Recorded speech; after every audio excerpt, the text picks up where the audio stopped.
Hola, mi nombre es Melissa Jiménez Aguas y junto a mis compañeros Indira García García, María José Campo, Mayra López Hernández, Alberto Valeta Benitis y Geraldine Sánchez Díaz hablaremos un poco sobre la norma ISO 26000. Nuestro contenido se basa en tres temas fundamentales. Primero, derechos humanos. Segundo, participación activa y desarrollo de la comunidad. Y tercero, normas GTC. Cada uno con sus subtemas. Ahora hablaremos un poco sobre los derechos humanos en relación a la debida diligencia.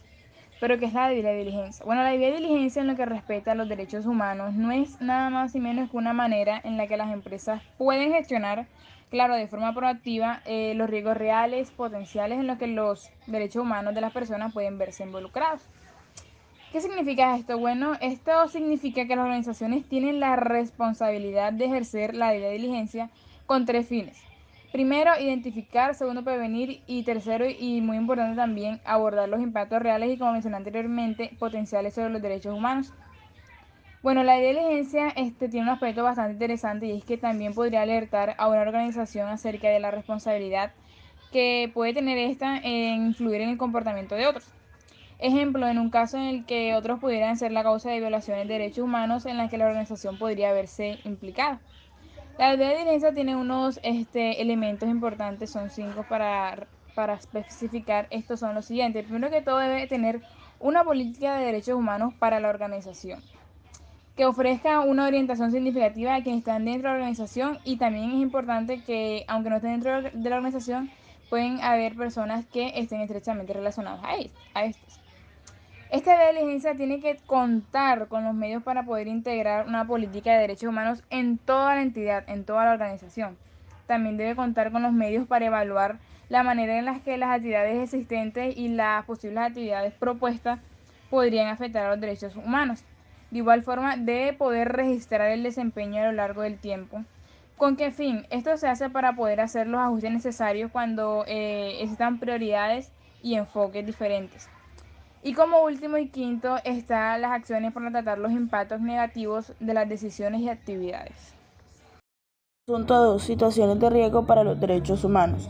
La norma ISO 26000 en su capítulo 6 establece las recomendaciones para abordar el trabajo de los derechos humanos en el ámbito organizacional.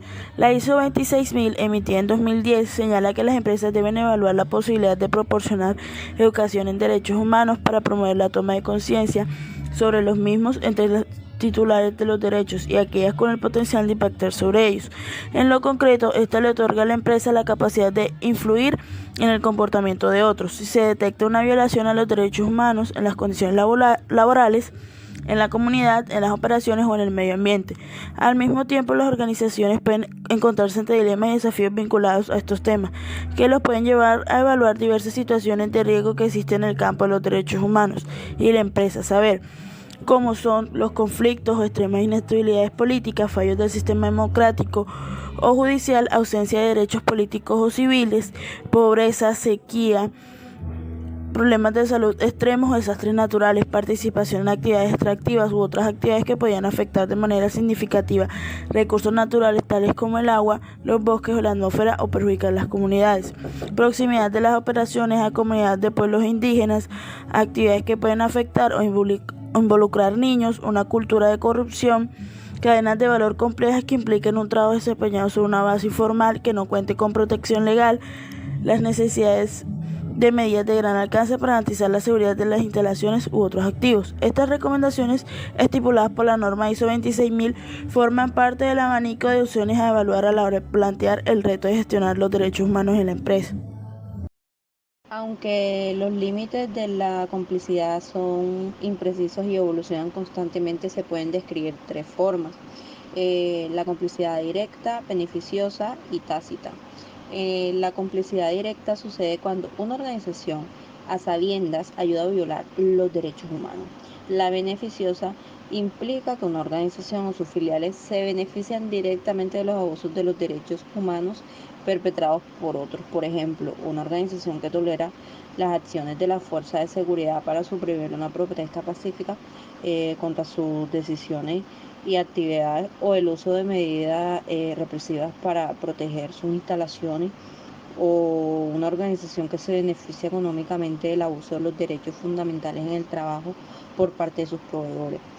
Y la complicidad tácita puede consistir en el hecho de que una organización no ponga de manifiesto ante las autoridades competentes violaciones sistemáticas o continuas de los derechos humanos, como podría ser el caso de no denunciar la discriminación sistemática contra grupos particulares en la legislación laboral. Desarrollo y acceso a la tecnología. Hoy en día, pues las tecnologías se han vuelto clave fundamental para el desarrollo de una comunidad debido a su facilidad y rapidez en la realización de tareas. Y esto permite a las personas obtener una mejor calidad de vida, por lo que las organizaciones pueden aportar mejorando el acceso de la comunidad a estas tecnologías mediante capacitaciones, asociaciones, entre otras. Cuando hablamos de asociaciones pueden ser asociaciones con entidades que incentiven el desarrollo tecnológico y científico, tales como universidades, semilleros investigativos, laboratorios científicos, etc. Generación de riquezas e ingresos. No es un secreto que la diversidad en las actividades económicas corporativas son el motor principal de la generación de riquezas en la sociedad, debido a la variedad de sectores beneficiados, por lo que las organizaciones pueden ayudar a la generación de riquezas e ingresos promoviendo el emprendimiento en la comunidad, como mediante programas que ayuden al desarrollo de proveedores locales y generación de empleos. Además, el gobierno que rige una nación depende de las contribuciones monetarias obligatorias de la comunidad para obtener pues ingresos que ayuden a abordar asuntos en desarrollo, tales como la educación, acceso a tecnología, entre otros, salud, por lo que las organizaciones aportan a la generación de riquezas e ingresos, contribuyendo de manera transparente con el cumplimiento de las leyes, regulaciones y pues aportaciones tributarias. Numeral 5.2.5.1 Comunicación interna. La comunicación dentro de la organización transmite información y facilita los procesos de gestión de cultura organizacional. Por ende, los procesos de comunicación deben ser interactivos y horizontales. Los procesos comunicativos se distinguen según el público dirigido y los propósitos que tienen cuando son deliberados. Por lo anterior, la comunicación interna permite compartir significados, afianzar valores y prácticas para constatar percepciones y puntos de vista personales y volverlos colectivos. La comunicación interna afianza y favorece la apropiación de la organización respecto a una visión de responsabilidad social. Se debe priorizar a las personas que causen mayor impacto cultural en la organización, alineando a los principios de responsabilidad social. Cada organización debe elegir los medios que favorezcan y apoyen los procesos de comunicación interna respecto a los procesos de responsabilidad social. Este tipo de canales son seleccionados por los colaboradores que dirijan este programa. Es posible recurrir a instrumentos como boletines, circulares, comunicados, reuniones grupales o equipos de trabajo, entre otros. Numeral 5.2.5 Comunicación. La comunicación organizacional es el conjunto de procesos formales e informales en los que se busca que sus integrantes produzcan, circulen y se apropien de la información primordial de la vida organizacional, teniendo en cuenta lenguajes, valores, principios y convivencias. La comunicación es fundamental para la responsabilidad social. Comunicar dentro y fuera de la organización los compromisos que se asumen relevantes para concretar decisiones referentes a la responsabilidad social sean visibles y sostenibles a mediano y largo plazo. Un sistema de comunicación es importante para facilitar la gestión de la cultura y transmitir sus compromisos de responsabilidad social efectivamente. Numeral 5.2.2.6 Relaciones con otras organizaciones.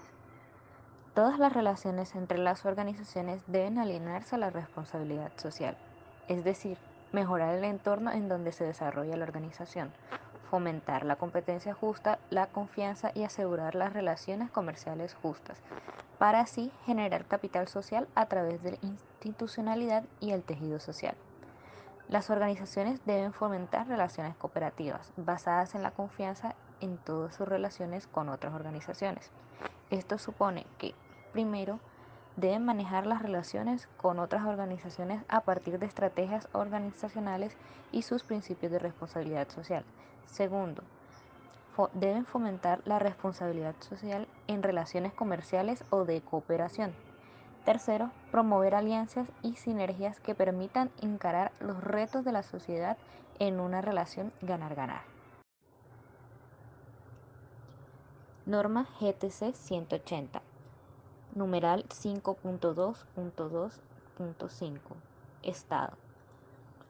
Se entiende según la norma que el Estado es el conjunto de instituciones que disponen de autoridad y potestad para establecer normas que regulen la sociedad teniendo en cuenta soberanía interna y externa sobre un territorio. Contar con organizaciones, con mecanismos que prevengan la corrupción en su interior y con terceros, hacen parte del buen funcionamiento del Estado. Tienen en cuenta que los recursos de fines sociales no deben desviarse de su objetivo, es decir, que esto pertenece al interés público. Las organizaciones socialmente responsables deben cumplir sus obligaciones legales, proponer y fomentar políticas que favorezcan los intereses colectivos, apoyar el desarrollo sostenible y asumir actitudes proactivas frente a las relaciones con el Estado. Asunto 6. Salud. Las organizaciones que desean incluir la responsabilidad social empresarial deben integrarla voluntariamente en la gestión, estrategia, política y procedimientos de la organización. Además, considerar las preocupaciones sociales, medioambientales y el respeto hacia los derechos humanos. La responsabilidad social se consigue cuando las organizaciones dan respuesta a las exigencias de las partes interesadas y cumplen satisfactoriamente los requisitos definidos en la ISO 26000. Las partes interesadas del sector de salud son trabajadores, pacientes, profesionales de la salud, administraciones, proveedores internos, distribuidores locales, entorno local y medio ambiente. La responsabilidad social aporta beneficios para la propia organización, ya que son los propios trabajadores los que disfrutan de las ventajas que suponen la incorporación de la RS. Además, gracias a la RSE, las relaciones de la organización con el entorno y con los agentes externos se ven favorecidos. Asunto 7. Inversión social. Bueno, este aparece cuando las organizaciones invierten sus recursos en iniciativas y programas orientados a los aspectos sociales y relacionados con la vida en comunidad. Bueno, los tipos de inversiones sociales podrían incluir muchos proyectos. Ejemplo, pueden estar relacionados con educación, formación, cultura, cuidado de la salud, generación de ingresos, desarrollo de infraestructura, mejorar el acceso a la información o cualquier otra actividad. Lo importante de esto es que esta debe promover el desarrollo económico y de igual forma el desarrollo social. Debemos entender que la inversión social no excluye la filantropía, es decir, que se aceptan subsidios, voluntariado y igualmente también posibles donaciones si las hay. También es importante resaltar que las inversiones sociales deberían priorizar proyectos que sean viables en el largo plazo y que principalmente contribuyan al desarrollo sostenible. Bueno, pero ¿qué debería contar o qué debería tener una organización para poder decir que aporta la inversión social? Bueno, lo que debe tener es lo siguiente. Primero, esta organización debería tener en cuenta la promoción del desarrollo de la comunidad al planificar proyectos de inversión social. También debe evitar acciones que perpetúen la dependencia de esta comunidad en las actividades que está ejerciendo la organización. Esta organización también tiene que tener la capacidad de evaluar sus propias iniciativas, es decir, las ya existentes y que están relacionadas con la comunidad, e informar a la comunidad y a las personas dentro de la organización dónde se pueden hacer las mejoras. Es importante también que se puedan aliar con ONG o empresas. ¿Cuál es el fin de esto? Bueno, el fin de esto principalmente es minimizar sinergias y hacer mejor uso de los recursos. Y por último, esta organización debe considerar construir programas de acceso a alimentación u otros productos esenciales. Productos esenciales, ¿por qué es importante esto? Es importante porque estos van a ayudar a grupos vulnerables o grupos que están discriminados o personas con bajos recursos.